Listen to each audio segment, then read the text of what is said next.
Medyo low on budget ako ngayon pero gusto ko talagang makapag-share ng regalo sa aking mga estudyante ngayong darating na Christmas party.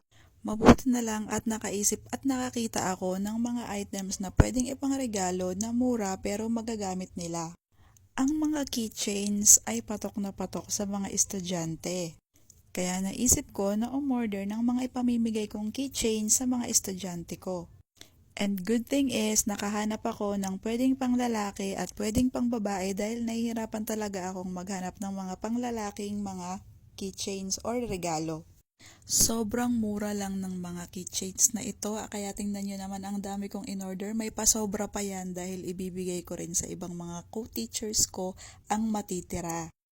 Ang ganda ng mga quality ng mga keychains na ito kasi makakapal yung rubber niya kaya hindi mabilis maputol. At in-expect ko nga na baka may dumating na may damage pero chinek ko kanina wala naman siyang damage kaya sulit na sulit yung ibinayad ko sa murang halaga. Check mo na rin yung link sa Yellow Basket para makabili ka.